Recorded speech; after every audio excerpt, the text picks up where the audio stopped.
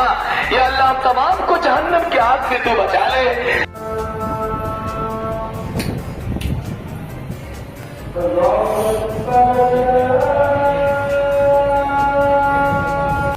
जुमा का आखिरी अलविदा भी था, क्या कुछ कहना चाहेंगे इस मुबारक मौके पे? कहना यही है कि रमज़ान लफ्ज़ जो है ना, इसका मानी होता है सर झुका देना, अपने आप को समर्पित कर देना। नमाज लफ्ज़ जो है वो एक्चुअली संस्कृत का लफ्ज़ है, इसका माना होता है मत्था टेकना, और रमज़ान का मानी होता है रम्ज़ लफ्ज़ है, रम्ज़ होता है जला देना। जलाना क्या है कि जो बुराइयां हैं उनको जलाना है, उसी का जमा है रमज़ान। तो इंसान जितनी भी बुराइयां साल भर करता है उसको ये रमज़ान का महीना जला के खाक कर देता है। जितने भी मुसलमान भाई हैं, जितने भी बिरादर वतन हमारे हिंदू भाई हैं, ऐ परवरदिगार आलम तमाम को प्यार और मोहब्बत के साथ जिंदगी गुजारने की तौफीक नसीब फरमा। या अल्लाह जिंदगी गुजारने की तौफीक नसीब फरमा। या अल्लाह अदावत दुश्मनी से हम तमाम की तो हिफाजत फरमा। या अल्लाह दुश्मनी से हम तमाम की हिफाजत फरमा, अदावत से हम तमाम की हिफाजत फरमा। या अल्लाह मदद करते रहें, ए अल्लाह उनकी नुसरत करते रहें। ऐ परवरदिगार आलम हम तमाम के दिलों से कीना बुग़्ज़ और अदावत को तू निकाल दे। इत्तेहाद और इत्तेफाक के साथ, प्यार और मोहब्बत के साथ, माइशारगी के साथ जिंदगी गुजारने की तौफीक नसीब फरमा। ए अल्लाह जो हालात आए हैं, हालात आएंगे, हालात आते रहेंगे, ए अल्लाह हमको तो मस्जिदों से जोड़ दे। या अल्लाह हम तमाम को तो कुरान से जोड़ दे, हम तमाम को सुन्नत का पाबंद बना दे। या अल्लाह सहाबा जैसे जिंदगी नसीब फरमा।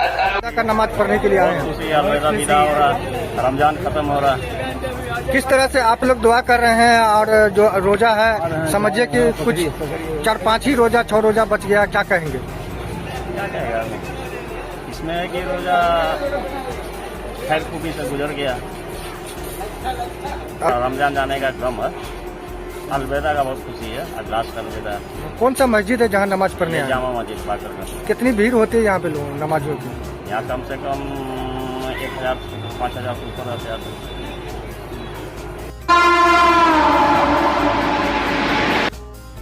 लोकसभा चुनाव 2024 की सरगर्मी के बीच बिहार में महागठबंधन की सीट शेयरिंग का फार्मूला बदल गया है। सन ऑफ मल्ला के नाम से चर्चित मुकेश सहनी की पार्टी वीआईपी महागठबंधन का हिस्सा बन गई है। लालू तेजस्वी की पार्टी राजद ने विकासशील इंसान पार्टी को अपने कोटे की 3 लोकसभा सीटें दे दी है। राजद अब 26 के बदले 23 सीटों पर चुनाव लड़ेगी। वीआईपी को गोपालगंज, मोतिहारी और झंझारपुर सीट राजद कोटे से दी गई है। शुक्रवार को प्रदेश राजद कार्यालय में आयोजित प्रेस कॉन्फ्रेंस में तेजस्वी यादव ने इसकी घोषणा की। साथ ही आगे विधानसभा चुनाव में भी सहयोग करने का भरोसा दिलाया। वहीं प्रेस कॉन्फ्रेंस में तेजस्वी के साथ मौजूद मुकेश सहनी ने कहा कि वे हमेशा से लालू प्रसाद यादव की विचारधारा को मानते रहे। गरीब और पिछड़े समाज में उनका जन्म हुआ है और संघर्ष के बदौलत वे यहाँ तक पहुँचे हैं।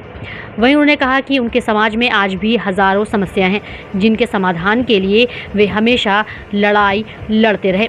आज महागठबंधन के साथ मिला है उन्हें, इससे वे नई ताकत मिलेगी। सियासी गलियारों में चर्चा है कि आरजेडी ने मुकेश सहनी को एडजस्ट किया है। पिछले दिनों मुजफ्फरपुर आए मुकेश सहनी ने दावा किया था कि हर हाल में मुजफ्फरपुर लोकसभा सीट से वे चुनाव लड़ेंगे। मुजफ्फरपुर और खगड़िया में निषाद समाज के मतदाताओं की प्रभावी संख्या है, इसलिए मुकेश सहनी इन दिनों लोकसभा सीट की मांग कर रहे थे। 2019 में मुकेश सहनी खगड़िया से चुनाव लड़ थे, लेकिन उनकी हार हो गई थी। निषाद बहुल मुजफ्फरपुर से अजय निषाद 2 बार और उनके पिता कैप्टन जय नारायण निषाद कई बार सांसद रहे हैं।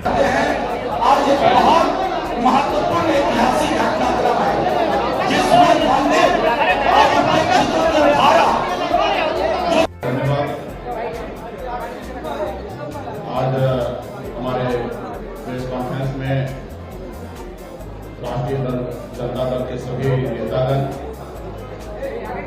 हमारे वीआईपी पार्टी के सभी वरिष्ठ नेतागण, नेता प्रतिपक्ष हमारे श्री तेजस्वी प्रसाद यादव जी और तमाम हमारे मीडिया के बंधु, आप सभी को बहुत बहुत धन्यवाद। आज हम लोग महागठबंधन, इंडिया गठबंधन के पार्ट हम लोग बने हैं और निर्णय यही है कि आगे लड़ाई लड़ना है। हम लोग हमेशा लालू प्रसाद यादव जी के विचारधारा को मानने वाले लोग हैं। गरीब पिछड़े समाज में जन्म लिए हैं। संघर्ष के बदौलत आज हम लोगों ने अपने मुकाम को हासिल किया है और जब मैं मुड़ के देखता हूं तो हजारों समस्या हमारे परिवार में, हमारे लोगों के बीच में है। उस समस्या को दूर करने के लिए बॉम्बे के ऐशोआराम जिंदगी को छोड़कर मैं बिहार आया, अपने लोगों के लिए लड़ाई लड़ने लगा, आंदोलन किया। आंदोलन से हमने एक पॉलिटिकल पार्टी बनाया और आपने देखा कि किस तरीके से हमने संघर्ष करने वाले लोग, हम अपने सर उठा के जीने का हमने निर्णय लिया था और आपने देखा कि भाजपा ने किस तरीके से हमारे विधायक को खरीद लिया, हमारी पार्टी को तोड़ दिया, हमारे सहयोग से बिहार में सरकार बनाई, उस सरकार से हमें बाहर कर दिया और अब पिछले 2 सालों से संघर्ष में कर रहा हूं। गांव-गांव में घूमकर अपने लोगों को जागरूक कर रहा हूं कि अपने अधिकार के लिए लड़ाई लड़िए। तो हम लोग इनका स्वागत करते हैं और साथ ही साथ हमारी भी जिम्मेवारी बनती है कि इनको साथ लेकर के हम चलने का काम करें और इनको भी सम्मान दें। तो उसी तर्ज पर जैसा आप लोगों की जानकारी में है, जैसा महागठबंधन ने ऐलान किया था इसी जगह पे कि 26 सीटें जो है राष्ट्रीय जनता दल चुनाव लड़ेगी। तो हम राष्ट्रीय जनता दल अपने कोटे में से उस 26 सीटों में से हम 3 सीट जो है मुकेश साहनी जी को,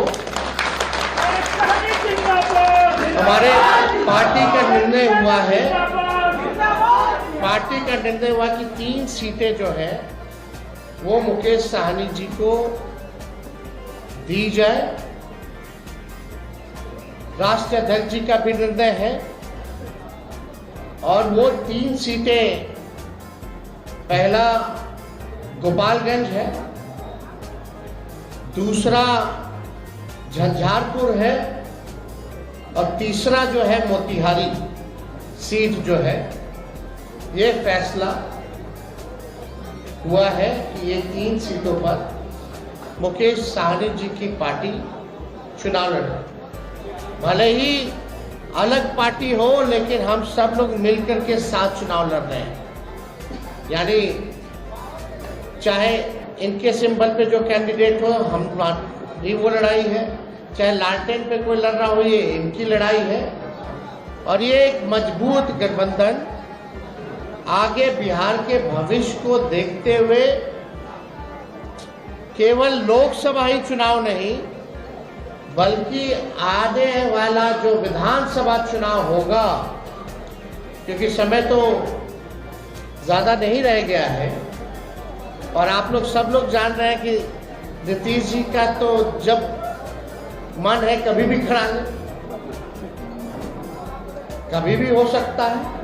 जिला निर्वाचन पदाधिकारी सह जिला पदाधिकारी दरभंगा ने आज अपने कार्यालय प्रकोष्ठ से वीडियो कॉन्फ्रेंसिंग के माध्यम से जिले के सभी अनुमंडल पदाधिकारी, प्रखंड विकास पदाधिकारी, DCLR को निर्देश दिया कि 100% मतदान के लिए सभी आवश्यक तैयारियों को पूर्ण करें। इसके तहत सभी मतदान केंद्रों पर स्वीप दूत घर घर जाकर मतदाताओं से संपर्क करेंगे और मतदान करने के लिए प्रोत्साहित करेंगे। उन्होंने कहा कि सभी स्वीप दूत अपने अपने क्षेत्र के आवंटित घरों में मतदाताओं का सत्यापन और पहचान करेंगे तथा एपिक के अलावा 12 वैकल्पिक दस्तावेजों की भी जानकारी मतदाताओं को देंगे। मतदाताओं के पास मतदाता पहचान पत्र या वैकल्पिक दस्तावेज है या नहीं, इसकी भी जानकारी देंगे। मतदाताओं को वोट के महत्व के संबंध में जागरूक करेंगे। इसके साथ ही मतदान केंद्र पर उपलब्ध सुविधाओं के संबंध में मतदाताओं को बताएंगे। वहीं उन्होंने कहा कि जिला प्रशासन के द्वारा सभी मतदान केंद्रों पर सभी प्रकार की आधारभूत सुविधा मतदाताओं के लिए सुलभ की गई है। सभी मतदाताओं को वोटर स्लिप मिल गया है कि नहीं, इसकी भी जानकारी देंगे। मतदान के दिन सबसे पहले स्वीप दूत अपना मतदान करेंगे तथा उसके बाद अपने अपने क्षेत्र के आवंटित घरों के मतदाताओं को मतदान करने के लिए घर घर जाकर अपील करेंगे।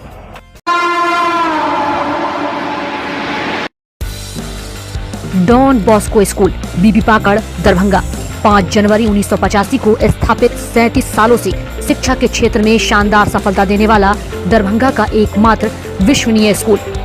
सीबीएसई द्वारा आयोजित 2015 में 10th बोर्ड की परीक्षा में भारत में दूसरा स्थान प्राप्त करने वाला दरभंगा का एकमात्र स्कूल। बच्चों में पूर्ण विकास हेतु समर्पित एवं अनुभवी शिक्षकों का समूह, सभी विषयों की कॉन्सेप्ट आधारित कक्षाएं, सुरक्षित एवं पूर्ण अनुशासित वातावरण, बाहरी बच्चों के लिए आवासीय व्यवस्था उपलब्ध, यातायात की सुविधा, बच्चों के पूर्ण विकास के लिए निश्चित एवं नियमित समय पर खेलकूद की व्यवस्था, विज्ञान प्रयोगशाला, कंप्यूटर लैब एवं स्मार्ट क्लासेस की व्यवस्था, सीसीटीवी की निगरानी एवं डिजिटल बायोमेट्रिक उपस्थिति की व्यवस्था, दिव्यांग बच्चों के लिए छात्रवृत्ति की व्यवस्था।